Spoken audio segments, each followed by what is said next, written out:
अस्सलाम वालेकुम नाज़रीन, मैं हूं कुर्बान बलोच।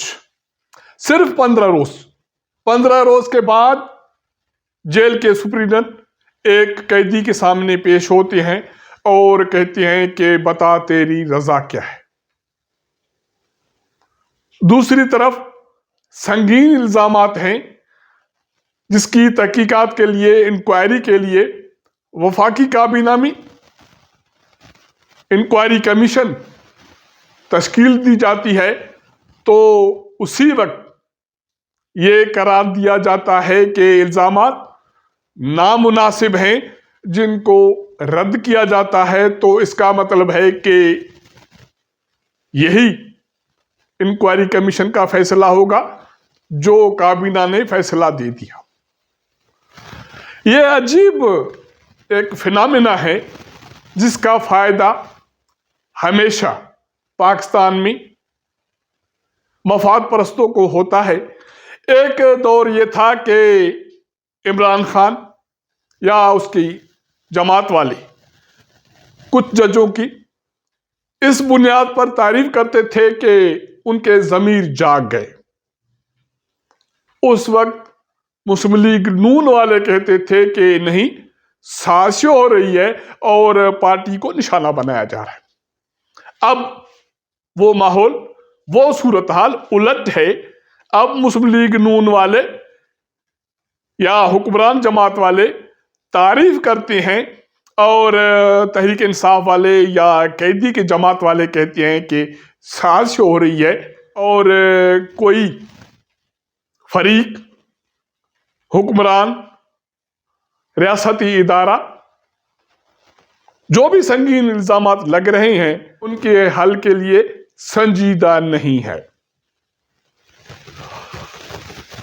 अब इस सूरत हाल में आगे जाकर जो कुछ हो, लेकिन फिलहाल सूरत हाल ये है कि पावर जो खड़ा हो जाए उनके सामने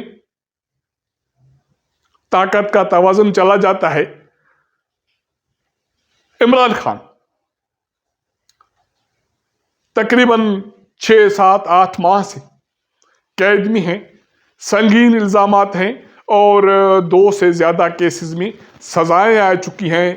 15-20 रोज पहले पिंडी पुलिस का ये दावा था कि दहशतगर्द पकड़े गए हैं और वो अडियाला जेल के पस गिरदाई में पकड़े गए हैं, साजिश है, खतरात हैं। तो उसके बाद अडियाला जेल के जो कैदी थे उनकी मुलाकात बंद हो गई और 15 दिन के लिए इस बुनियाद पर मुलाकात पर पाबंदी आयद की गई कि खतरात हैं, खदशात हैं। अब खतरात कैदी को थे, खतरात सियासी हुकूमत को हैं, सियासी जो एक ढांचा है उसको हैं। किसको खतरात हैं इसकी कोई वजाहत नहीं करता। लेकिन अब अचानक आज कैदी इमरान खान और अडियाला जेल के सुपरिटेंडेंट के दरमियान एक मुआहदा हुआ है। SOPs उसको कहा जा रहा है। तकरीबन 8 नुकात से ज्यादा के मामला तय हुए हैं और उन SOPs के मुताबिक हफ्ते में 2 रोज इमरान खान से खानदान के फर्द, वुकला और दोस्त मुलाकात करेंगे।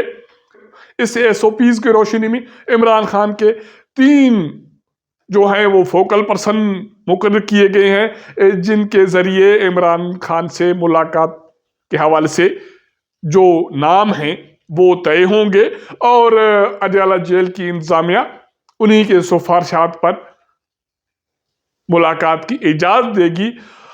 तकरीबन हर हफ्ते मंगल को 2 मुलाकातें होंगी और जुमेरात को 2 मुलाकातें होंगी। मंगल को एक मुलाकात खानदान के लोगों से होगी और वकुला से होगी। हर वफद में तकरीबन 6 के करीब लोग होंगे, तो 2 मुलाकातों में तकरीबन 12 लोग होंगे। इसी तरह जुमेरात को वकला की और दोस्तों की मुलाकात होगी, तो वो भी 2 मुलाकातें होंगी और तकरीबन 12 लोग मुलाकात कर सकेंगे। तो ये कहा जा सकता है कि हफ्ते में 24 लोगों की इमरान खान से अब मुलाकात होगी और वो मुलाकात होगी फोकल पर्सन के जरिए। अब ये मामला तय हो गया कि कोई खतरात नहीं थे, कोई खदशात नहीं थे।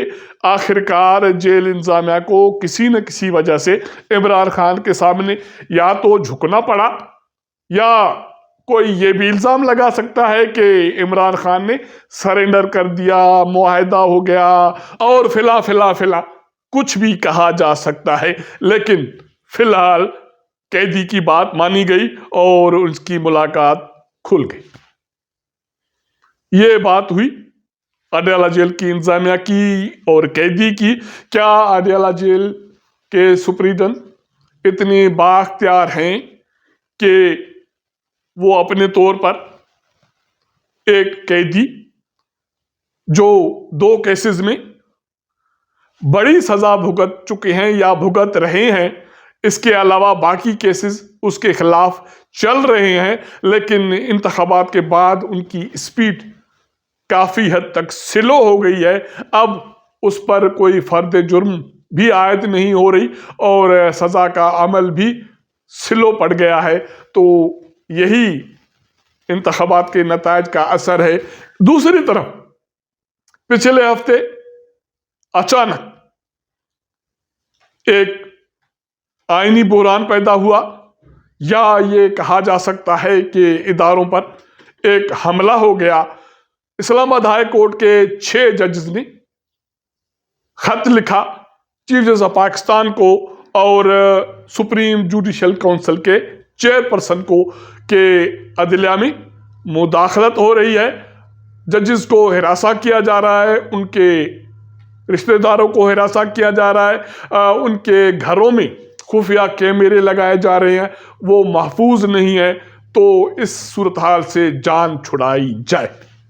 चीफ जस्टिस ऑफ पाकिस्तान काजी फायज ईसा सरगर्म हो गए, वजीर आजम शहबाज शरीफ सरगर्म हो गए और एक मुलाकात हुई। उस मुलाकात में ये तय किया गया कि रिटायर्ड जज की सरबराही में इंक्वायरी कमीशन कायम की जाएगी, तो वो इस मामले की तहकीकात करेगी।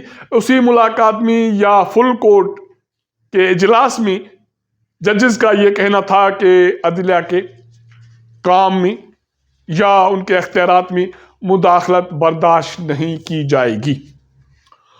तो आखिरकार आज वज़ीर आज़म शहबाज शरीफ की सदारत में वफाकी काबीना का इजलास हुआ, जिसमें साबिक़ chief justice of Pakistan Tassaduq Hussain Jillani पर मबनी एक रुकनी इंक्वायरी कमीशन तश्कील दे दी गई और उसके साथ साथ तहकीकात के लिए TORs की भी मंजूरी हो गई। लेकिन बड़ी बात यह नहीं है कि inquiry commission justice Tassaduq Jilani के लिए, जिसकी उम्र इस वक्त 74 साल है, वो चीफ जस्टिस ऑफ पाकिस्तान रह चुके हैं, कहते हैं कि धीमे मिजाज के अच्छी साख रखने वाले जज हैं। लेकिन बड़ी बात यह है कि जब संगीन इल्जामात हों, उनकी तहकीकात के लिए, इंक्वायरी के लिए एक कमीशन तश्कील दी जाए, उसी वक्त वफाकी काबीना के इजलास में या इजलास का जो एलामिया जारी किया जाए, उसमें यह कहा जाए कि जो इल्जामात लगाए गए वो बेबुनियाद हैं, वो मुनासिब नहीं हैं, काबीना उनको रद्द करती है। अगर अभी से ये तयशुदा है कि इस्लामाबाद हाई कोर्ट के 6 जजेस के इल्जामात बेबुनियाद हैं, काबीना उनको मुस्तरद करती है, उनको रद्द करती है, उनको नहीं मानती, तो फिर सवाल ये उठता है कि कमीशन बनाने की जरूरत क्यों पेश आई और ये कमीशन करेगी क्या? किसी शख्स की साख पर, क्रेडिबिलिटी पर कोई सवाल नहीं है और जस्टिस तसद्दुक जिलानी की क्रेडिबिलिटी पर भी सवाल नहीं है, लेकिन वफाकी काबीना या जिसने भी ये एलामिया जारी किया उसको क्यों ये जरूरत पेश आई कि अभी से इंक्वायरी कमीशन को मुतनाज़ा बनाया जाए और वो अल्फाज इस्तेमाल किए जाएं जिसकी बुनियाद पर आगे चलकर इस कमीशन की तहकीकात या उनके नताज मुतनाज़ा बन जाएं, तो फिर ये मामला हल कैसे होगा। कमीशन का क़याम मंजूरी हो गई, वफाकी काबीना ने TORs भी मंजूर कर लिए। तकरीबन 60 रोज के अंदर कमीशन को इन इल्ज़ामात की तहकीकात करनी है कि जो इल्ज़ामात लगाए गए उनमें कहाँ तक सदाकत है, या जो इल्ज़ामात लगे वाकई कोई खुफिया एजेंसी या हुकूमती इदारा बराह रास्त मुदाखलत में मुलविस है। अगर नहीं तो उनके पीछे क्या कार फरमा है।